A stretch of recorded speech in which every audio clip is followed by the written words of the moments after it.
que você não fica aqui comigo? Então, ele ela também. Tá.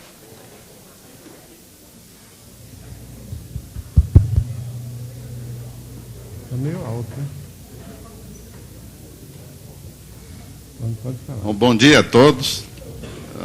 É sempre uma alegria muito grande ver este curso intensivo tendo lugar outra vez.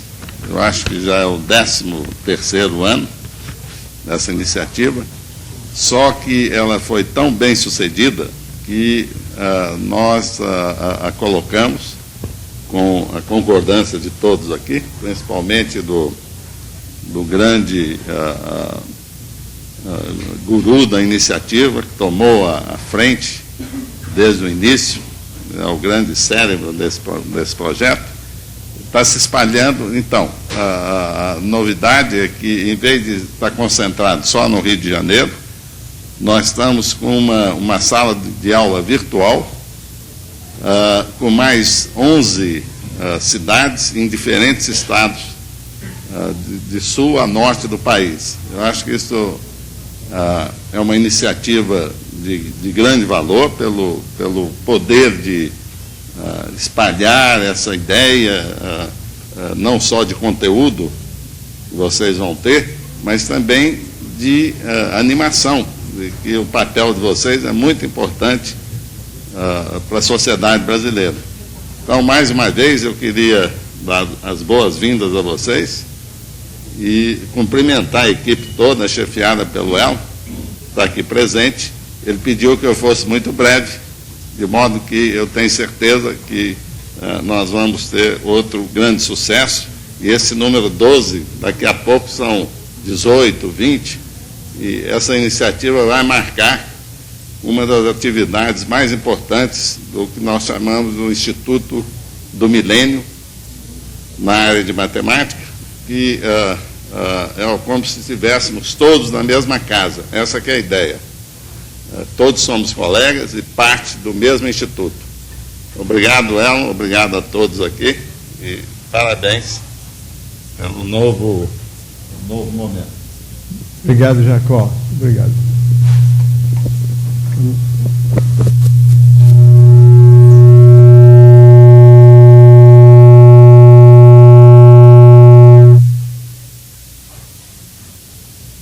Bom, esse que acabou de falar, o professor Jacó Pales, diretor do INPA e, como vocês viram, um grande entusiasta do nosso trabalho.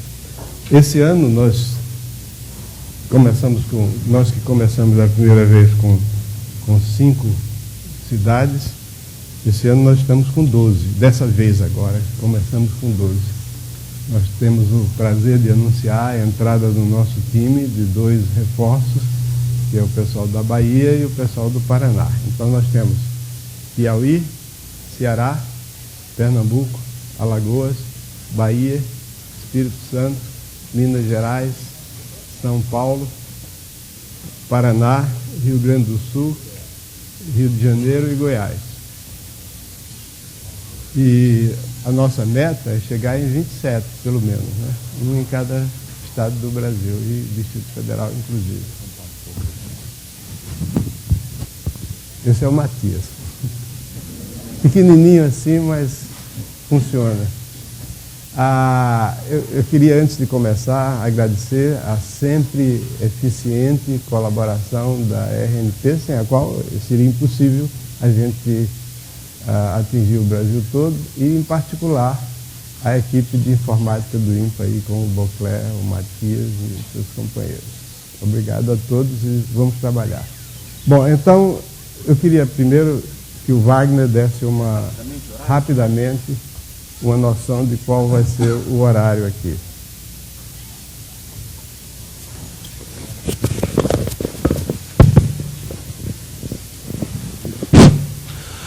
Bom dia. Durante a semana, nós vamos trabalhar da seguinte forma. De 9 às 10h15, tem a primeira aula.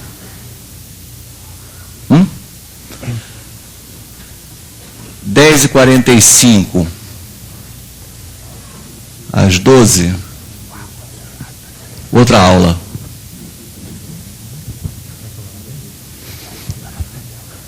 Almoço, voltamos às 13h30, pode ser antes, até 14h45. Exercícios.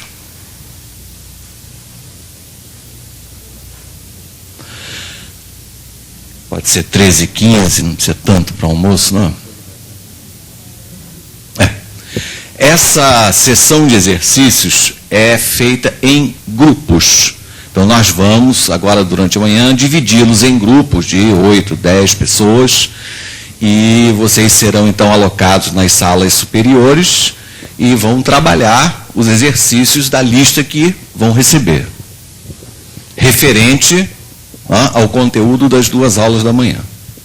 E, de 15h15 a 16h30, voltaremos a este auditório para discussão. É uma fase importantíssima da nossa atividade diária, essa última, onde vocês trocarão de lugar com a gente. Então, os grupos virão, um por vez, fazer a exposição dos exercícios que conseguiram e debater com os colegas as possibilidades de outras soluções, soluções alternativas. Então, uma fase muito importante da nossa atividade é a fase de discussão. Ok? Muito bem. Então, hoje, primeiro dia, primeira aula do professor Elon sobre função quadrática, e em seguida, a aula de... Obrigado, Wagner. Bom, falar hoje, na aula de hoje, sobre a função quadrática.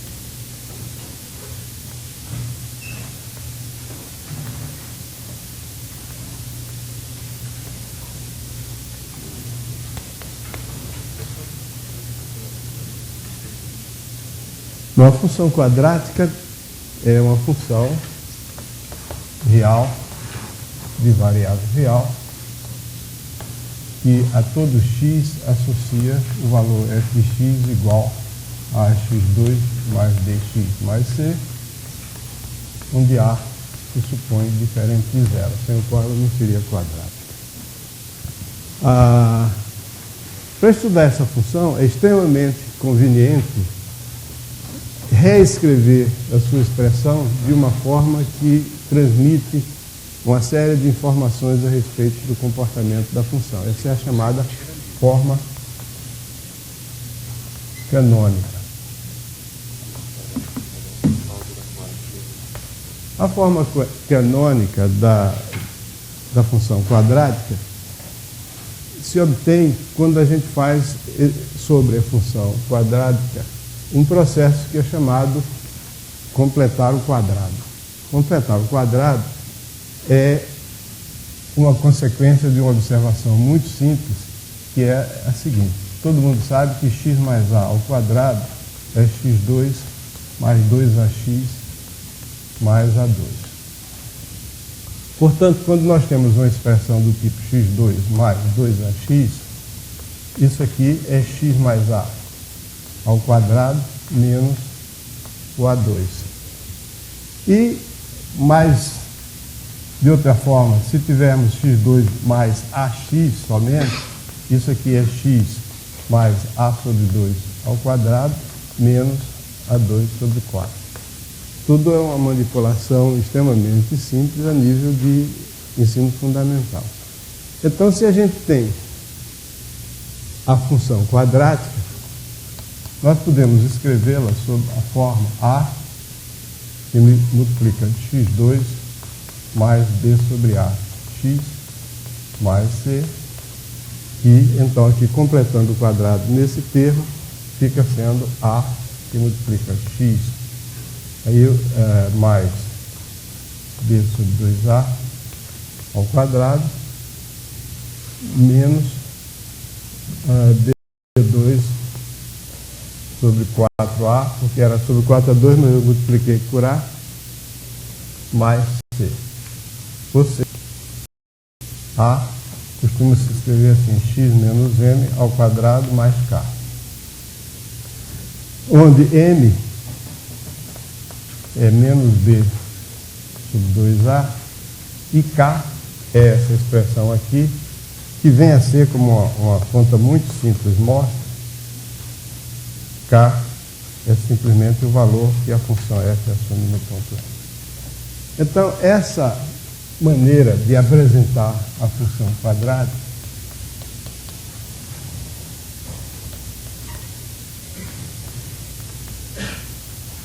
como eu disse, ela é bastante elucidativa sobre vários aspectos. E logo mais nós vamos ver que isso conduz a uma um rápido reconhecimento da função, mas inicialmente nós vamos verificar o seguinte. Primeiro, m é o único ponto, o único número real no qual a função assume um valor mínimo ou máximo conforme o a seja maior do que zero ou menor do que zero. Por exemplo, se o a é positivo, então essa parcela aqui é sempre positiva, exceto para x igual a m quando é zero. Portanto, independentemente do valor de k, o maior valor quando a é positivo, o menor valor que essa expressão aqui assume, que corresponde ao menor valor de f, que é k, é obtido quando x é igual a m. Então, se a é maior do que zero, f de m é o mínimo de f de x. Aliás, o único. Ou seja, m é o único ponto onde f de x assume esse valor mínimo f de m, que é quando x menos m é igual a zero. Eu queria avisar vocês o seguinte, que vocês podem a qualquer momento me interromper e fazer perguntas, ok? Essa é a primeira observação. A segunda observação diz respeito à simetria da função f, ou que se reflete na simetria do seu gráfico, que é o seguinte, que f de x1 é igual a f de x2 se e somente se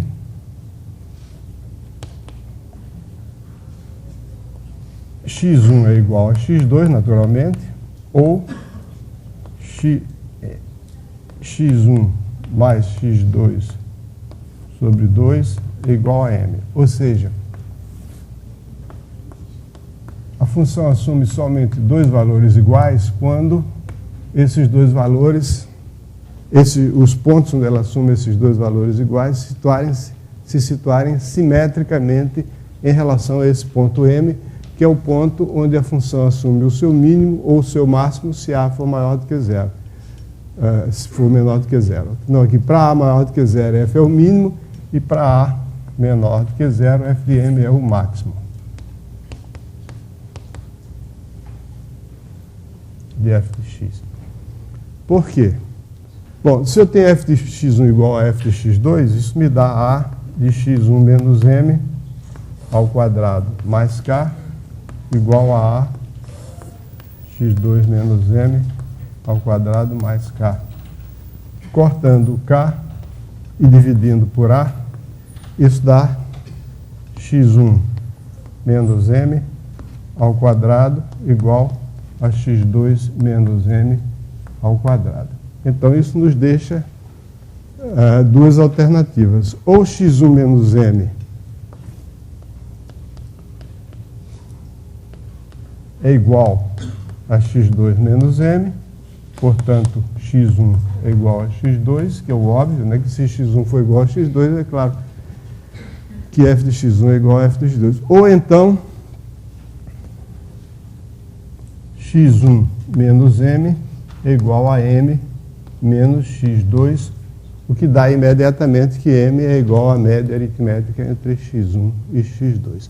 Quer dizer, a função quadrática só pode assumir dois valores iguais em pontos que são simétricos em relação ao ponto M, que é o ponto menos B sobre 2A, que é o valor da variável independente para o qual a função assume o seu valor mínimo se A for positivo ou máximo se A for negativo. Eu posso continuar escrevendo mais para a direita? Até o fim? Caramba, você melhorou, hein?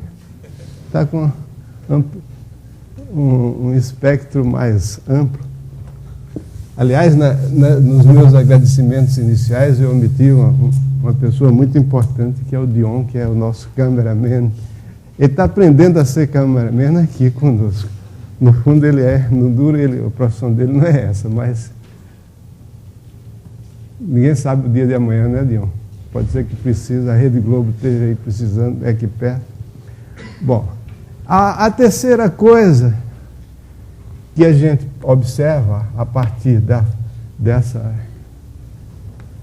forma, que devia ser mais conhecida, que aliás é muito fácil de escrever quando a gente tem um trinômio, uma função quadrática específica, tipo assim, 3x2 mais 5x mais 7, é só botar o 3 aqui, o x menos b sobre 2a, menos b, o m aqui é menos b sobre 2a, então é menos b sobre 2a, e fica muito fácil, e K é f de m, fácil de escrever. É que daqui a gente obtém a fórmula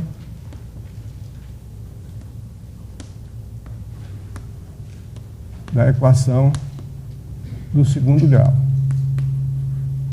Ou seja, a fórmula que exprime os pontos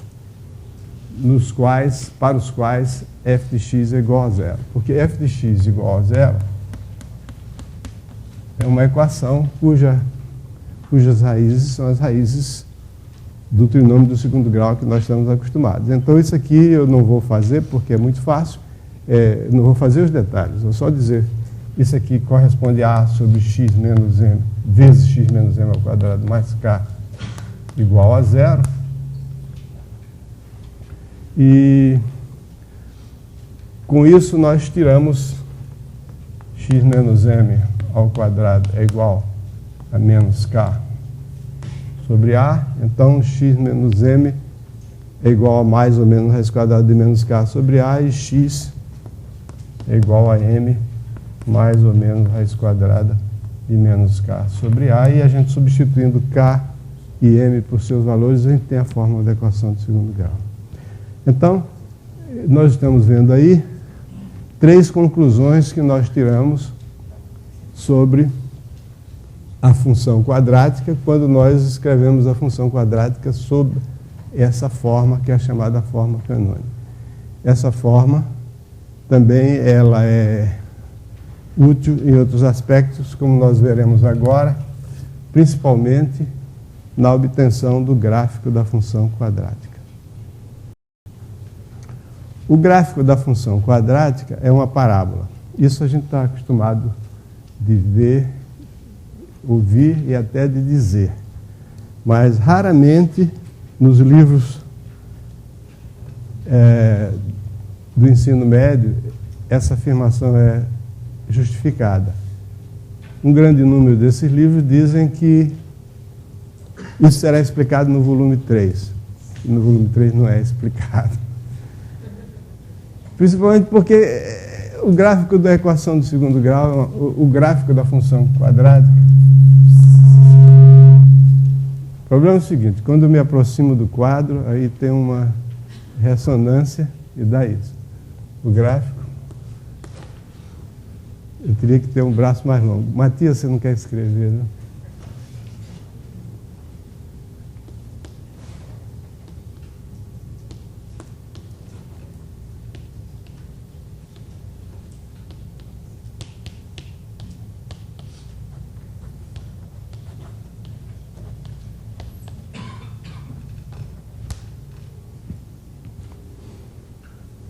Bom, o gráfico da função quadrática é uma parábola.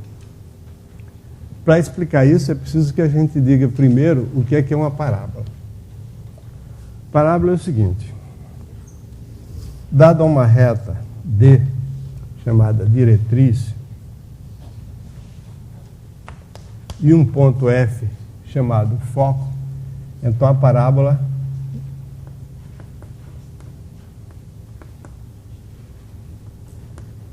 de foco F e diretriz D é o conjunto de todos os pontos P do plano tais que PF é igual a distância de P a D. Quer dizer, um ponto P, a distância de um ponto a uma reta é o comprimento da perpendicular. E a gente vai sempre representar esse pé da perpendicular aqui por P0. Então, esse ponto tem que estar, os pontos da parábola têm que estarem equidistantes da diretriz e do foco. Então, o foco deve estar por aqui, por exemplo.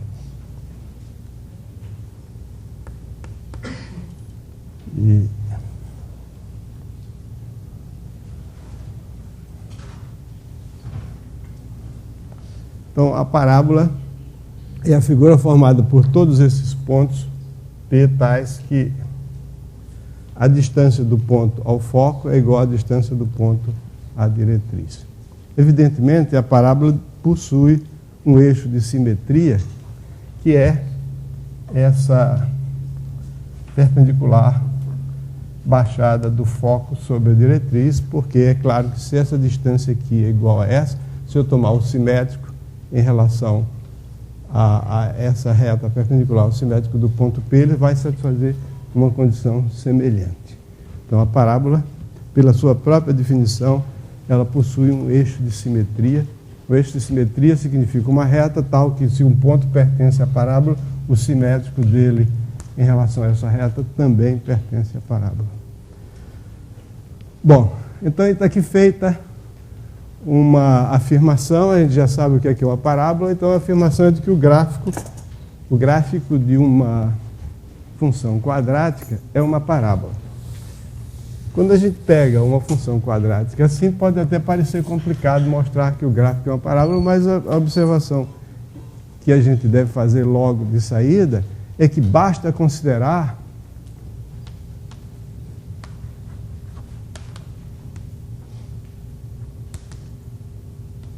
para provar essa afirmação feita de que o gráfico da função quadrática é uma parábola, basta considerar a função quadrática do tipo f de x igual a ax2, com a diferente de zero, então a é positivo ou negativo, para não ficar repetindo a mesma coisa, eu vou supor que o a é positivo, se for negativo é só virar tudo de cabeça para baixo. Por quê? Basta considerar essa função, por causa da forma canônica. Veja bem, porque o gráfico dessa função aqui é o mesmo gráfico, o gráfico da função quadrática mais geral, que é ax menos m ao quadrado mais k, é o mesmo gráfico da função f1 de x igual a x menos m ao quadrado, simplesmente subindo ou baixando de uma distância a, conforme o k seja positivo ou negativo. Quer dizer, se eu tenho um gráfico de qualquer função, f de x,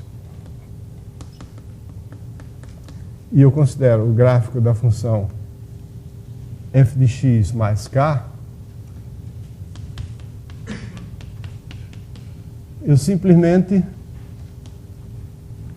tomo a distância k e somo na vertical. Ou subtraio esse k, quer dizer, somo levando em conta o sinal do k. Então, o gráfico dessa função aqui, que é a minha função original, tem a mesma forma do gráfico desse aqui. Quer dizer, se esse aqui tiver como gráfico uma parábola, esse também tem, porque é simplesmente um gráfico resulta do outro por uma translação vertical. De forma semelhante, se eu considerar simplesmente a função ax2, se o gráfico dessa minha função ax2 for uma parábola, o gráfico de a vezes x menos m ao quadrado também é uma parábola. Porque o gráfico de uma função f de x menos m difere do gráfico de f de x simplesmente por uma translação horizontal de m unidades. Quer dizer, se eu tiver enquanto que, nesse caso, a translação é vertical, quer dizer, se eu tiver uma função assim, por exemplo, y igual a f de x, então, se m for positivo, isso aqui é y igual a f de x menos m. É simplesmente dar um deslocamento de m unidades para a direita se o m for positivo ou para a esquerda se o m for negativo. E é claro que se eu deslocar uma parábola vertical e depois horizontalmente, eu ainda obtenho uma parábola. De modo que basta considerar esse caso aqui. Isso a gente vê graças à forma canônica. Então, graças à forma canônica, a gente pode simplificar a consideração do problema. Ok? Muito bem, então agora nós temos essa função aqui. Basta olhar para ela e mostrar que o gráfico dela é uma parábola.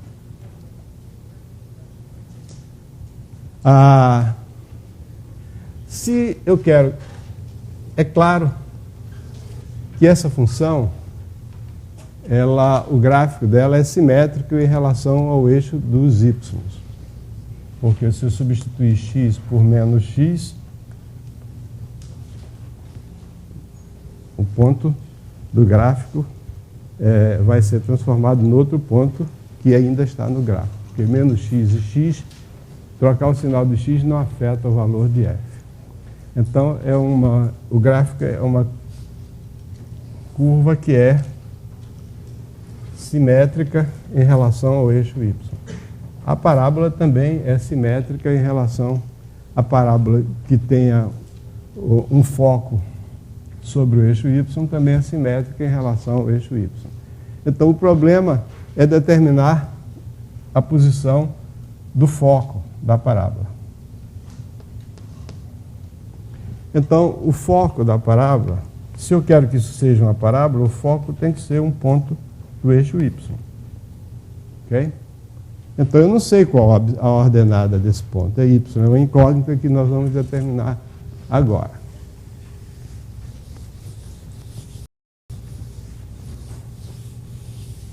Isso não é difícil, por causa da definição de parábola.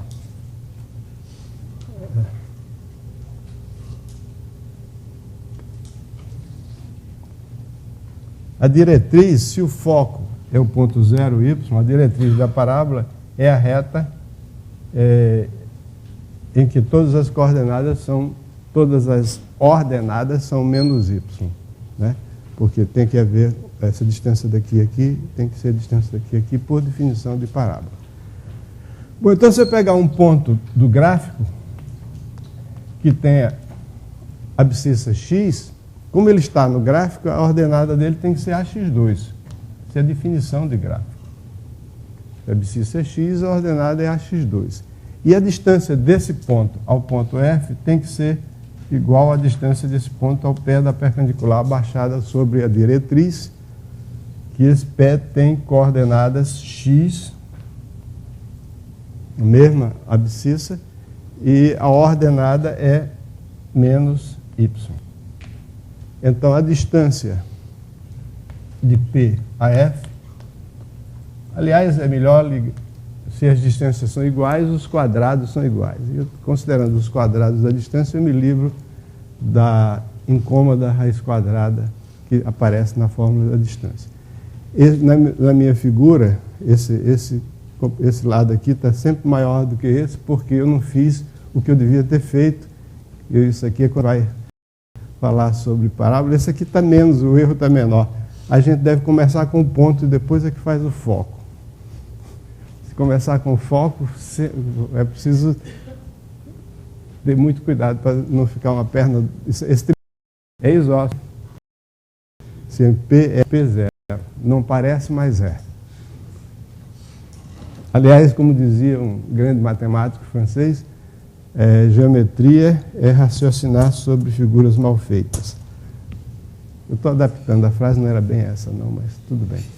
A distância de P a F qual é? É x ao quadrado. A distância ao quadrado é x2 mais, aqui, ax2 menos y ao quadrado.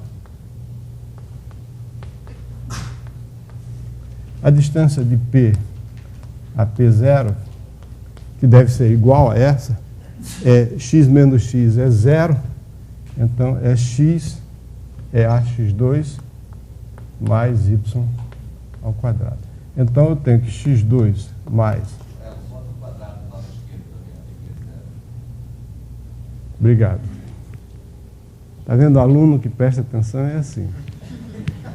Mas todo mundo estava prestando atenção. É que eles foram mais condescendentes comigo do que você. Eles sabiam que estava... No final do quadro, faltou fechar aquele conjunto.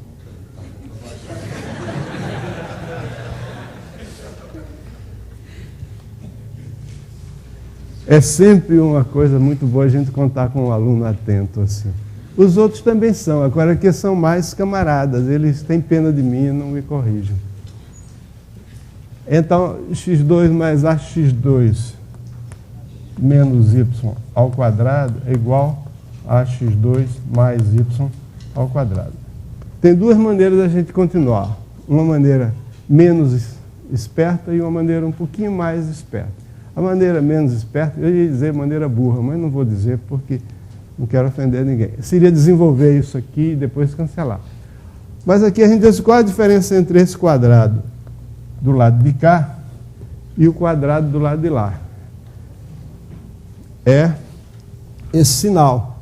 Então esse sinal só vai aparecer no duplo produto do primeiro pelo segundo, que aqui aparece menos 2ax2y e ali aparece 2ax2y. As outras parcelas cancelam, porque aparece de um lado e do outro, então não precisa botar. Então isso aqui fica x2 igual a 4ax2y, cancelando o x2, então, e tirando o valor de y, fica y igual a 1 sobre 4a. Quer dizer que se realmente o gráfico for uma parábola, o foco tem que ser o ponto de ordenada de abscissa 0 e ordenada 1 sobre 4a. Então, esse é o foco da parábola. Ok? E a diretriz, portanto, a diretriz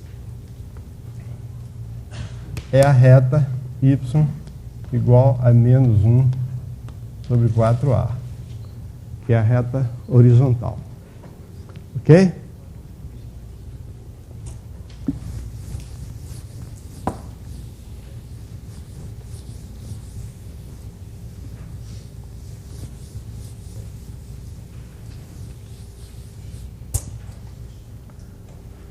Agora, se for uma parábola, o foco é esse. Agora, será que é uma parábola? Então eu tenho que verificar se é verdade, agora sabendo que y é 1 sobre 4a e que essa reta é menos y igual a menos 1 sobre 4a, eu tenho que verificar se a distância desse ponto a esse é igual à distância desse ponto a esse. Está faltando fechar o parênteses, né, Wagner?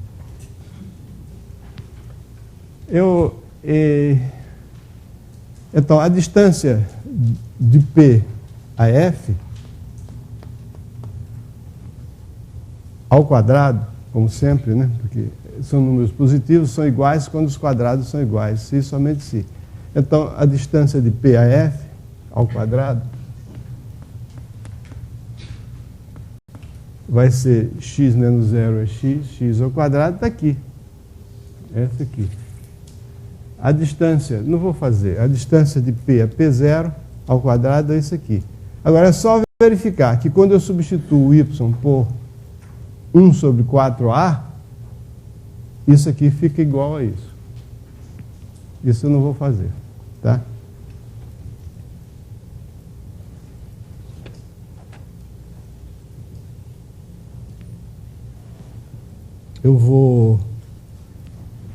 Estou mais interessado em ver outras coisas. Quer dizer, a gente verifica que o gráfico realmente é a parábola. O problema era determinar o foco da parábola. Quando a gente determina o foco da parábola, aí a verificação de que essa distância é igual a essa é só usar a fórmula da distância.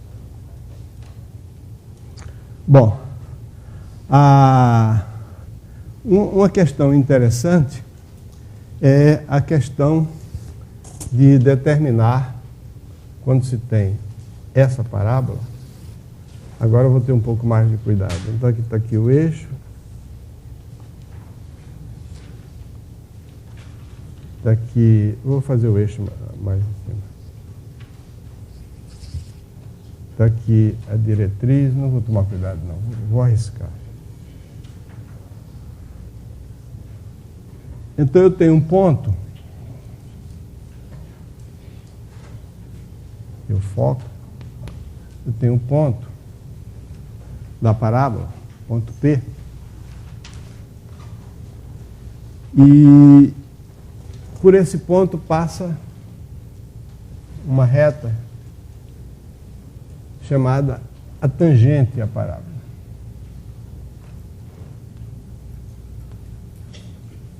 Por cada ponto passa uma reta chamada tangente. O que é isso? O que quer dizer tangente?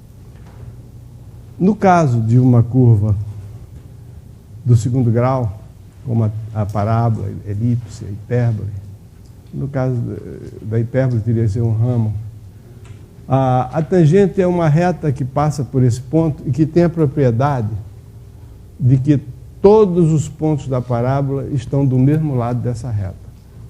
Quer dizer, se você traçar uma reta que deixa pontos da parábola de um lado e do outro da reta, então ela não é tangente. Tangente é exatamente a definição correta de tangente da parábola. É uma reta que passa, tangente por um ponto, é uma reta que passa por aquele ponto e tem a propriedade de que todos os pontos da parábola se acham do mesmo lado dessa reta.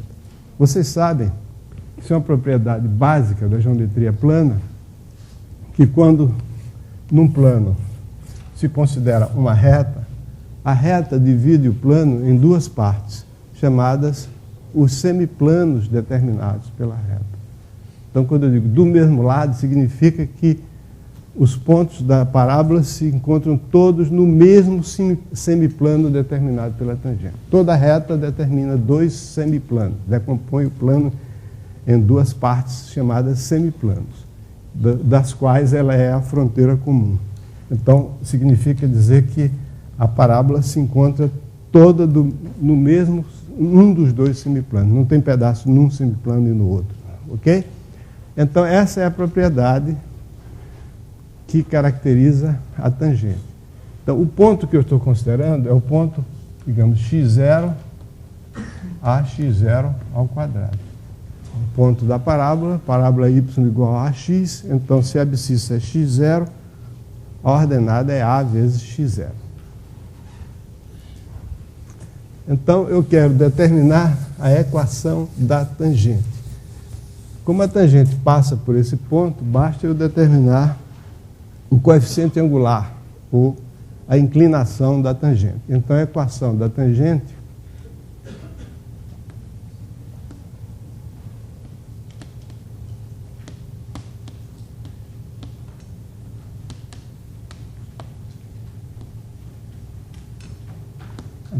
que eu estou considerando é a tangente pelo ponto x0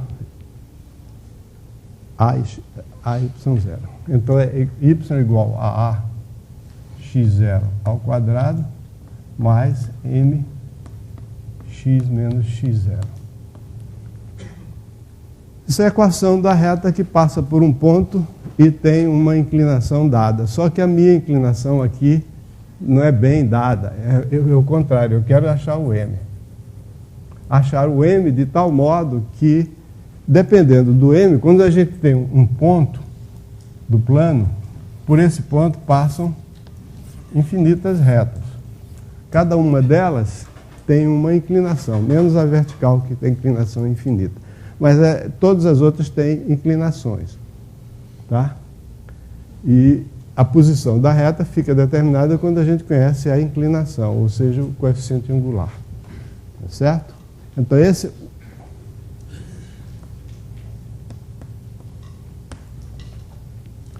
para determinar o m, eu tenho que impor a condição de que a reta seja tangente, ou seja, de que a parábola está sempre, no caso, vamos supor que o A seja positivo.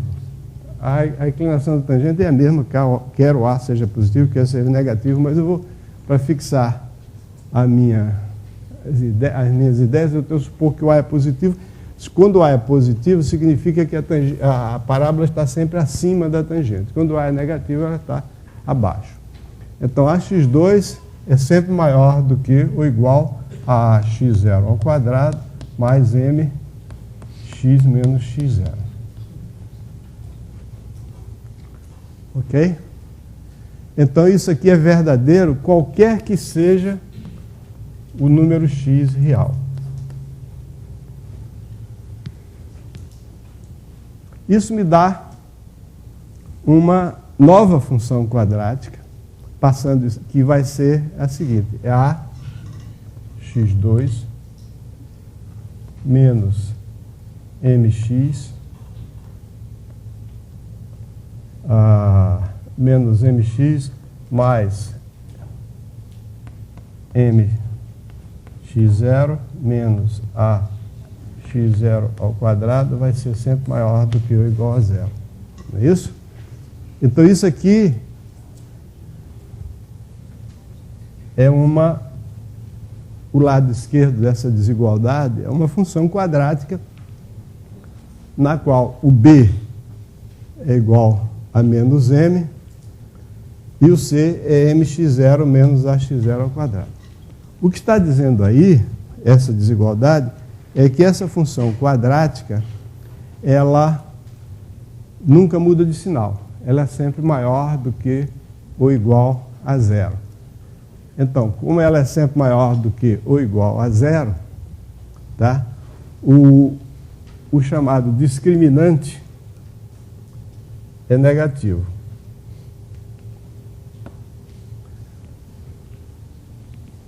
Né? Nós deduzimos a fórmula da equação do segundo grau. Isso? Nós vimos que debaixo do radical aparece um número chamado discriminante, que é simplesmente m ao quadrado menos 4a mx0 mais 4a2 x0 ao quadrado. Esse é o discriminante. Mas se olhar com cuidado para esse discriminante, não precisa nem muito cuidado assim, um pouquinho de cuidado. A gente que ensina essas coisas para os meninos de 7ª série, né? Aquele trinômio é um quadrado perfeito, não é isso? Isso aqui é o quadrado de m menos 2ax0. Então, uma coisa estranha, o discriminante tem que ser menor do que zero, não, tem que ser menor do que ou igual a zero. Wagner, você deixou passar essa, hein? 1 a 1. 1 a 1 não, 2 a 1 para você ainda. Você tem um outro parênteses ali. Mas vê se você amplia esse placar. Já que o nosso time não ganha mesmo no futebol, né? Pelo menos ganha aqui. Então, esse discriminante, que tem esse quadrado aqui, ele é menor do que ou igual a zero. Mas um quadrado nunca pode ser menor do que zero, o quadrado de um número real. Então, ele tem que ser zero. Menor não pode ser. Então, isso tem que ser obrigatoriamente zero. Então, isso significa que o m é igual a 2ax0. Então, essa é a inclinação da tangente naquele ponto. Ok? Então, a inclinação da tangente nesse ponto aqui é a inclinação m igual a 2ax0. Claro que todo mundo aqui já estudou cálculo, né? E está vendo que 2ax0 é o valor da derivada de ax2 no ponto x igual a x0. E a derivada é a inclinação da tangente ao gráfico da curva. Não é isso? Então, essa é a inclinação da tangente. Por que eu estou interessado na inclinação da tangente? A razão pela qual eu estou interessado na inclinação da tangente é porque ela faz parte de uma história que é a história das antenas parabólicas, dos faróis de automóvel, das lanternas elétricas, dos holofotes, que são instrumentos bastante conhecidos e que todos eles se baseiam numa superfície que é chamada uma superfície parabólica, na verdade é um paraboloide de revolução, que é obtido girando uma parábola no espaço em torno do eixo. Então a gente tem uma superfície chamada superfície parabólica. E a superfície parabólica, como eu disse, ela é obtida quando se gira uma parábola em torno do seu eixo. Essa parábola tem um foco e a superfície parabólica tem a seguinte propriedade que a torna tão útil. Toda vez que você tem um sinal, um raio luminoso, uma onda eletromagnética, o que seja, que atinja a superfície parabólica e que venha numa direção paralela ao eixo da superfície, ela se reflete e vai bater exatamente em cima do foco. Não importa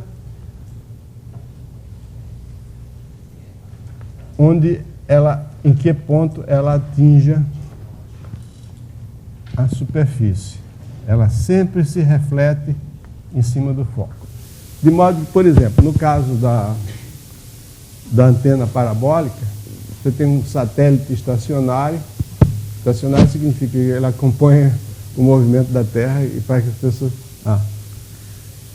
Uma pergunta que acaba de chegar do Paraná, que talvez seja dúvida de alguns dos presentes, é sobre esse M que apareceu aí. Pergunta se tem alguma coisa a ver com o M que apareceu antes na forma canônica.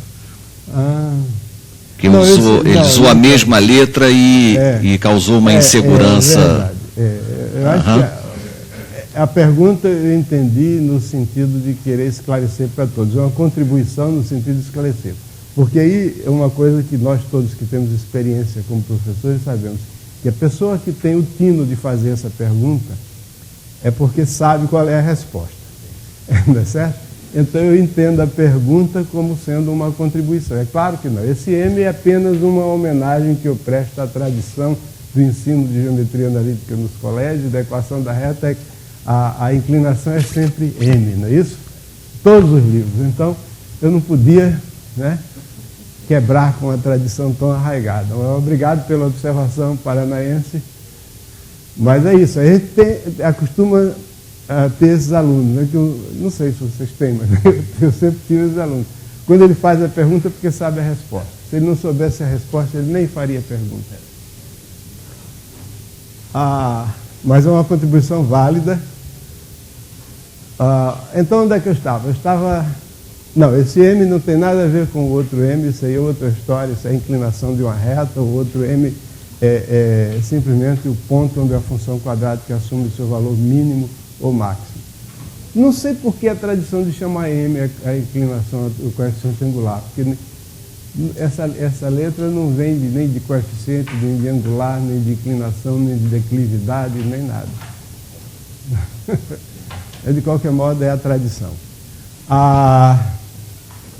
Ok. Então, a superfície parabólica, ela tem essa propriedade e é por isso que ela se torna interessante. Por exemplo, eu estava dizendo que um sinal emitido por um satélite, o satélite emite sinais, e esses sinais chegam muito fracos, e quando atingem a superfície da antena parabólica, eles se refletem todos no foco, com isso eles se tornam mais fortes, né? Se intensificam. Não é que o sinal, vários, né, infinitos desses raios atingem ali e se concentram todos naquele ponto, então por isso que a gente consegue receber o sinal. Ok? Agora, é claro que isso aí é uma propriedade da parábola. A propriedade da parábola é a seguinte, é que toda vez que a gente tem uma parábola que tem um eixo e tem uma reta paralela ao eixo, aqui tem a tangente. Então, onde é que ela vai se refletir é que o ângulo de incidência tem que ser igual ao ângulo de reflexão. O ângulo de incidência é o ângulo da reta com a tangente. O ângulo está equivocado, o ângulo de reflexão. É o ângulo com o espelho, que é a tangente. Não é esse do meio.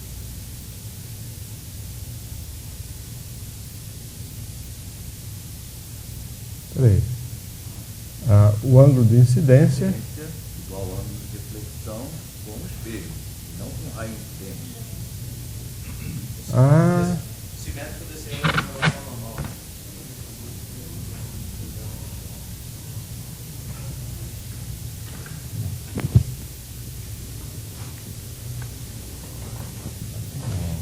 Uhum. Claro. Obrigado, Wagner. Agora você marcou um gol de placa. Então vale 2, tá bom? Vou sair daqui goleado, né? E agradecido. Então o ângulo de incidência é igual ao ângulo de reflexão. Então é por isso que eu estou interessado exatamente na tangente, porque esse ângulo é com a tangente.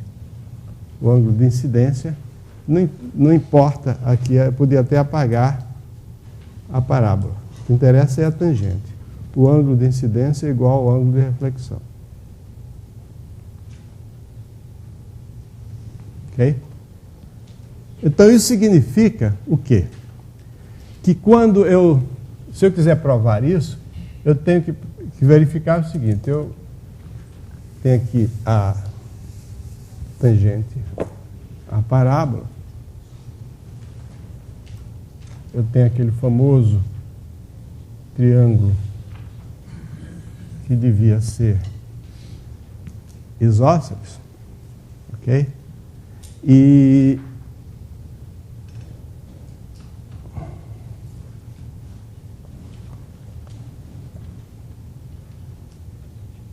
que figura horrível, vou ter que fazer outra, porque não dá para convencer as pessoas que essa reta é a reta que eu quero.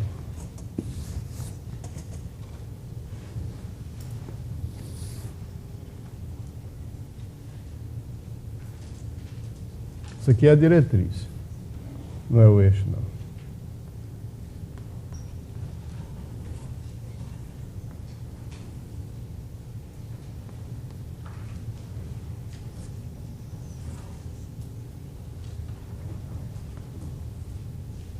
Mais ou menos, não está?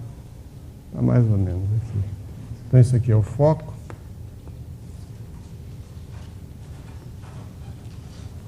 Aqui está a minha parábola. Esse triângulo é isósceles. Aqui está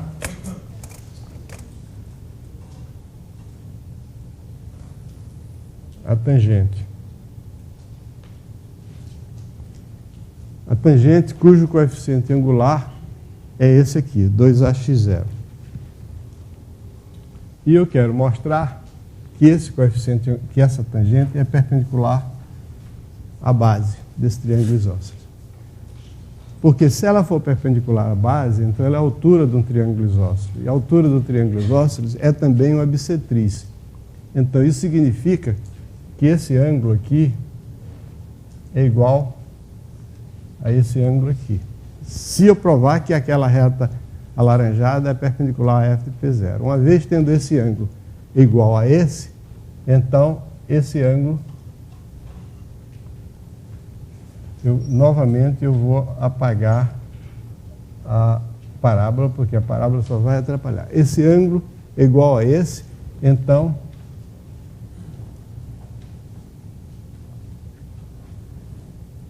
é igual a esse aqui, por serem opostos pelo vértice, né?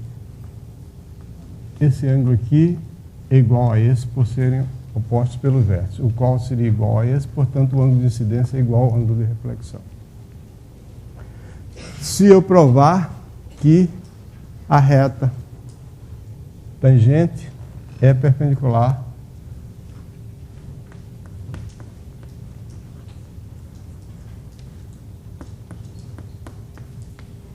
à reta FP0.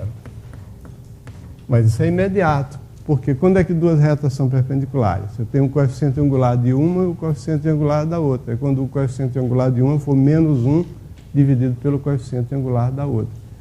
Qual é o coeficiente angular ou a inclinação de FP0? Ora, quais são as coordenadas de F? As coordenadas de F são 0 e 1 sobre 4A. As coordenadas de P0 são x0 e menos 1 sobre 4A. Aqui aliás, eu tinha desenhado a parábola errada, hein? Passando pelo foco. Que horror. A parábola tinha que passar por aqui, né? Bom, então esses são os dois pontos. Qual é a inclinação de F de P0? Inclinação de um segmento pega os extremos, a diferença das ordenadas dividido pela diferença das abscissas. A diferença das ordenadas é isso aqui menos isso, ou seja, é 1 sobre 2A, dividido pela diferença das abscissas. A diferença das abscissas é menos x0. Então a inclinação é menos 1 sobre 2A x0. A inclinação de F de P0 é menos 1 sobre 2A x0. Que é exatamente menos o inverso da inclinação da tangente. Ok? Então, recapitulando. A tangente, a parábola, é essa linha alaranjada aqui. A inclinação dela é 2A x0. A inclinação desse segmento FP0 é menos 1 sobre 2A x0. Logo, a tangente é perpendicular a esse segmento. Ou seja, eu tenho uma reta que é perpendicular à base de um triângulo isósceles. Então, ela é bissetriz desse triângulo isósceles. Ou seja, esse ângulo marcado aqui é igual a esse. Mas esse ângulo marcado aqui é igual a esse outro que está em cima, porque são opostos pelos vértices.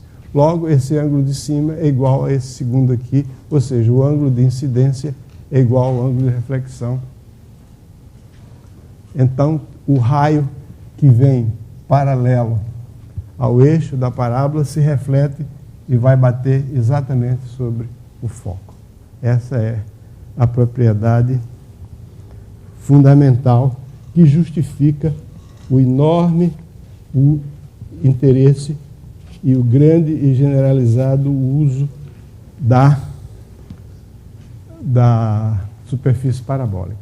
Aliás, tem uma história muito antiga que se passa há mais de um milênio atrás, né?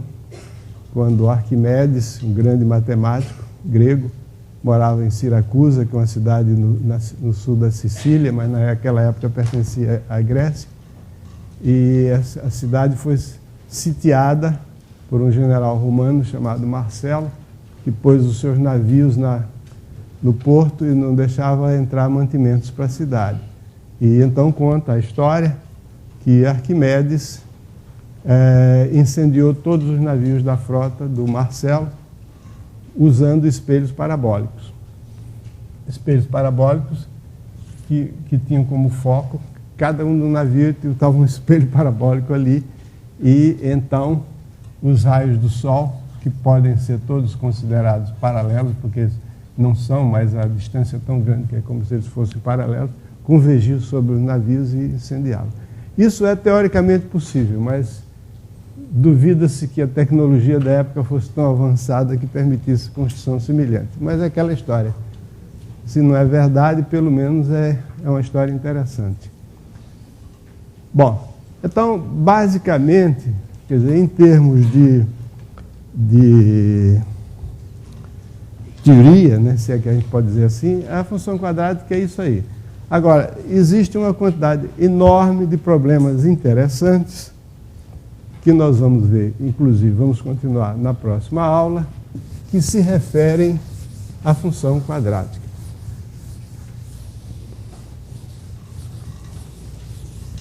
Hoje eu vou apresentar um desses problemas.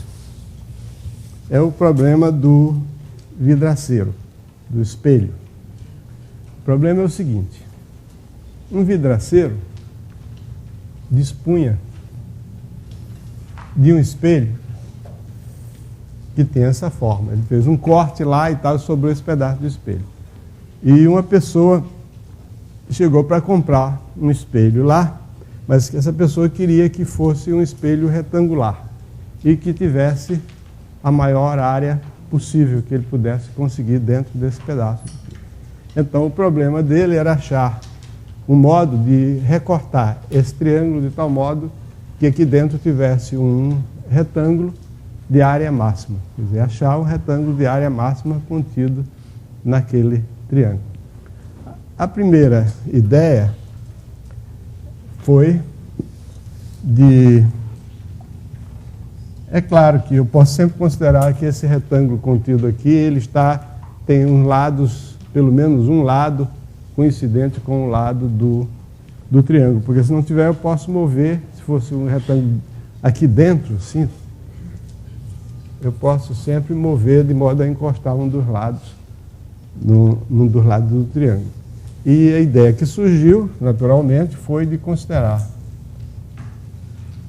fazer dois cortes assim no espelho e obter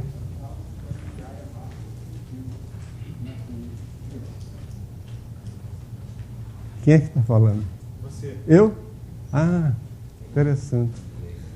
Meu clone ali.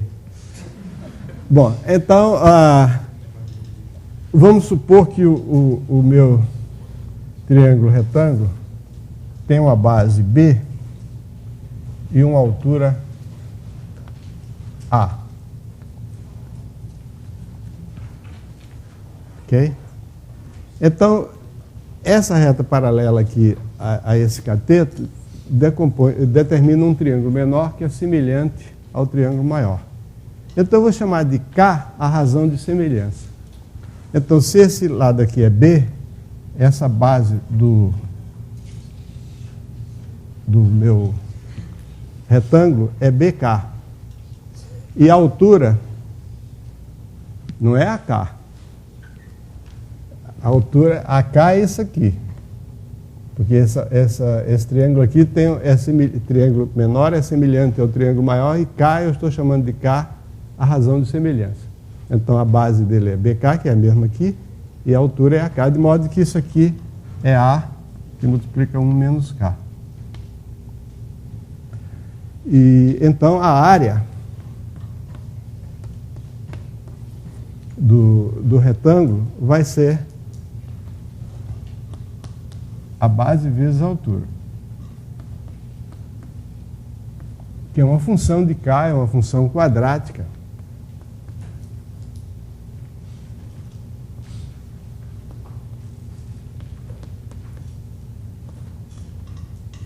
Que, naturalmente, o máximo, o AB é constante, e o máximo é obtido quando esse termo aqui, essa função quadrática, menos K2 mais K, atingiu o seu valor máximo, e atinge o valor máximo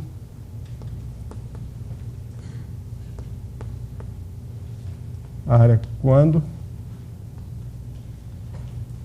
K é igual ao meio, que é o menos B sobre 2A. Muito bem. Então, quando K é igual ao meio, então a área vai ser K igual ao meio, a área vai ser 1 meio menos 1/4, então dá 1/4 AB. Então vai dar exatamente quando tiver aqui no meio, palmas para o vidraceiro, ele resolveu o problema e ele pediu o auxiliar dele para fazer o corte. Mas o auxiliar dele era meio desastrado, E o que aconteceu foi que ele trincou o espelho e quebrou um pedaço aqui. Aí, e agora? Ele tinha que procurar outra solução, porque ali, agora com isso aqui, não ia dar mais uma área AB sobre 4. Então ele teve a seguinte ideia: bom, vamos fazer o seguinte. Em vez de considerar o retângulo assim, vamos considerar o retângulo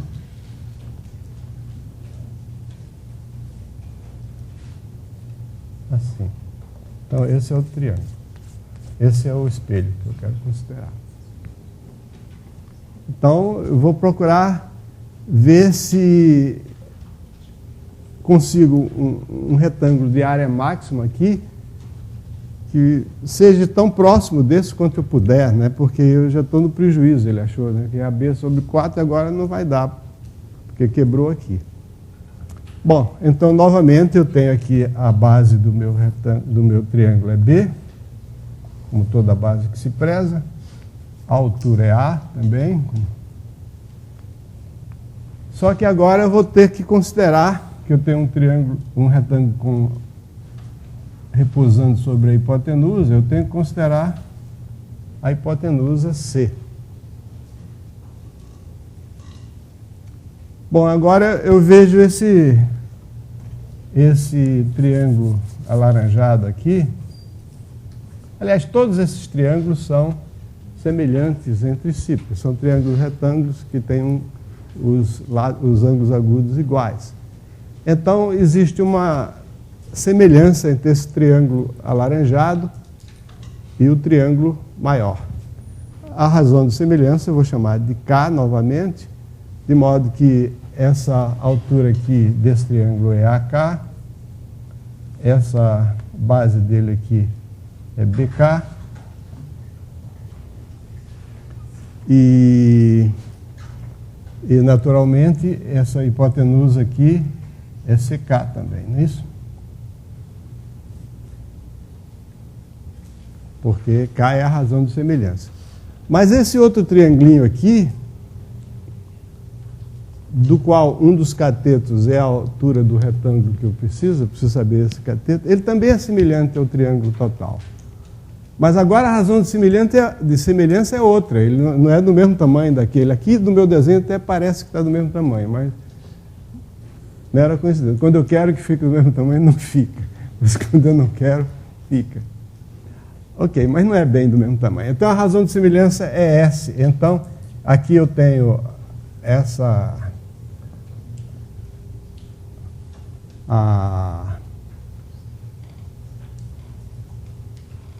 isso aqui seria BS, não é isso? AS, é verdade. AS. Esse aqui seria CS. Mas ao mesmo tempo é CS, mas é também B vezes 1 menos K, não é isso? Porque esse somado com BK vai dar B. Então CS é igual a B vezes 1 menos K, o que me permite tirar o valor de S, graças a Deus, né, em função de K, que é B sobre C, 1 menos K. Então, a área que eu estou procurando maximizar é a base vezes a altura. Então, é CK, que é a base do retângulo, vezes a altura do retângulo, que é AS, mais AS é A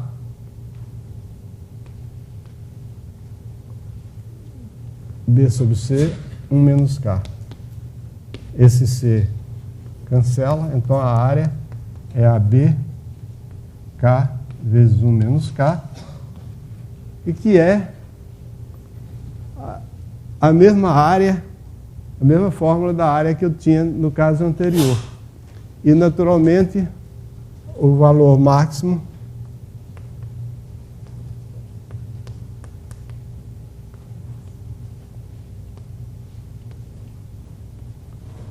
quando K é igual a 1/2, E nesse caso, a área é igual a AB sobre 4.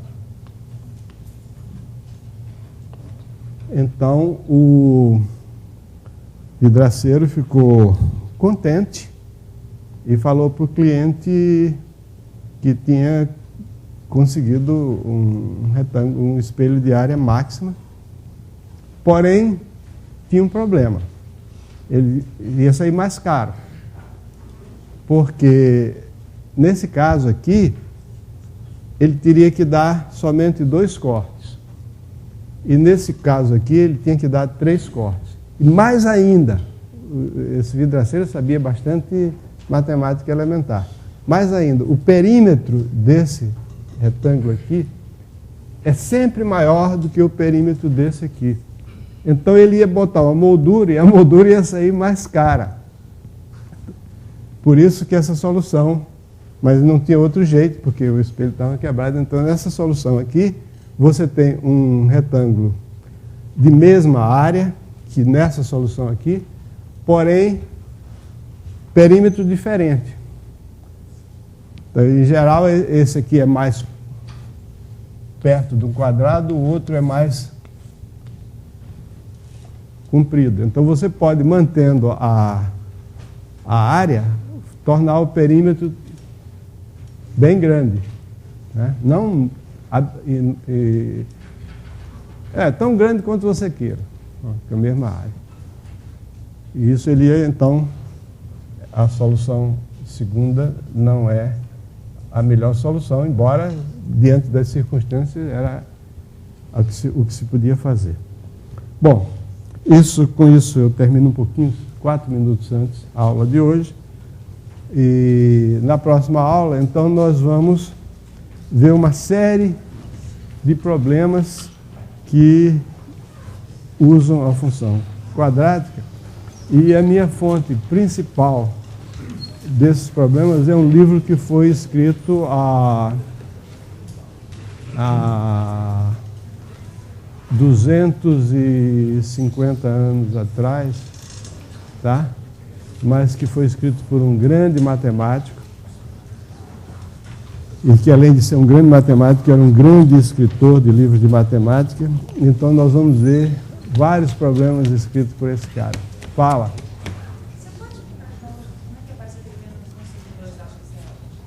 Esse aqui? Isso aqui é a inclinação. Você sabe que eu estou procurando um segmento. Então, o que é a inclinação do segmento? Você tem um segmento de reta que liga um ponto de coordenadas AB a um ponto de coordenadas, digamos, a linha B'. Qual que é a inclinação desse segmento? A inclinação do segmento, por definição, a inclinação é a diferença das ordenadas dividido pela diferença das abscissas. Então, isso aqui é a inclinação de um segmento. Então, se você pegar a diferença das ordenadas aqui, é 1 sobre 4A menos 1 sobre 4A. Então, 1 sobre 4A mais 1 sobre 4A dá 1 sobre 2A. 1 sobre 2A é dividido pela diferença das abscissas. A diferença das abscissas é menos x0. Então, aparece menos x0 aqui. Ok? Um comentário final, vindo do Paraná, nesse momento, pede um esclarecimento sobre o que são parábolas semelhantes, que isso aparece na lista e gostaria de um comentário. A parábola semelhante é o seguinte: duas figuras quaisquer chamam-se semelhantes quando existe uma correspondência entre elas que altera as distâncias numa razão fixa chamada razão de semelhança. Quer dizer, eu falei aqui em coisas semelhantes, triângulos semelhantes.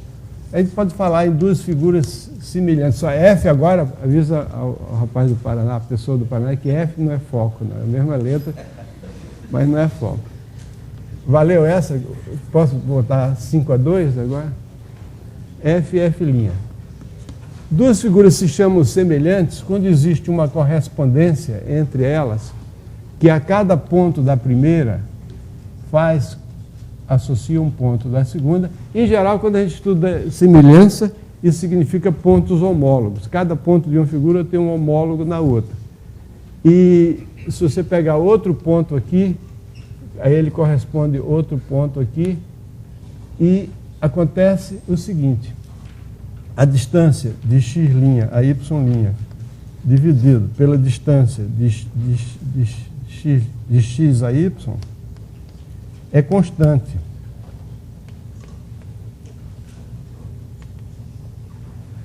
Chamada a razão de semelhança.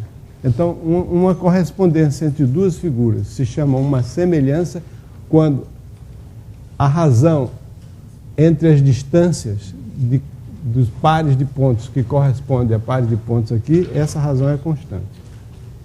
Muito bem. Então, a pergunta é: o que são parábolas semelhantes? Parábolas são figuras. Então, duas parábolas são semelhantes quando existe uma correspondência entre uma e outra, tal que a distância entre dois pontos aqui, esses dois pontos correspondem a dois pontos lá, o quociente dessa distância por essa é constante, chamada razão de semelhança, independente do ponto. Acontece, porém, o seguinte fato: ao contrário de triângulos, que às vezes são semelhantes, às vezes não são, parábolas são sempre semelhantes. Duas parábolas quaisquer são semelhantes. Às vezes a gente vê uma parábola assim, numa antena parabólica, por exemplo, e a gente vê uma parábola assim, e a gente diz: ah, essa não pode ser semelhante, essa aqui é muito mais fechada, essa aqui é muito mais aberta. Ilusão. O que eu estou vendo aqui é um pedaço dessa aqui. Se eu prolongar, ela vai ficar uma parábola que provavelmente maior assim do que a outra, porém semelhante. Duas parábolas quaisquer são semelhantes e isso não é difícil de ver, não. Se você escrever a equação da parábola como y igual a x2, é só, e outra y igual a bx2, só multiplicar por b sobre a que você tem a semelhança. Alguma pergunta mais? Estou gostando de ver a atuação do pessoal do Paraná, hein? Está entrando agora no jogo, mas está entrando com grande entusiasmo. A gente queria só fazer uma vez aqui rapidinho, deixa o Ranieri falar. Fala, Ranieri. Ele está no ar? Então fala para o povo. Só para avisar o pessoal, principalmente o pessoal que está recebendo nos outros locais, meu nome é Ranieri, eu sou do Centro de Engenharia e Operações da Rede Nacional de Pesquisa, e a gente está só passando um aviso. No sábado iniciou um worm, que a gente chama, né, que é uma espécie de tempestade na internet, afetando certos servidores da Microsoft, ou seja, as condições da internet hoje elas estão razoavelmente alteradas por conta desse worm, ou seja, tem milhões de máquinas infectadas no mundo. Então nós estamos tomando algumas atitudes para filtrar isso, mas a ideia é que as condições de normalidade, nós não estamos nas condições de normalidade da internet. Então, eventuais problemas podem ocorrer e é importante que os professores tenham ciência que os links eventualmente podem estar congestionados e coisas do tipo. Mas a gente já está trabalhando para filtrar isso. Ok, um abraço para todos.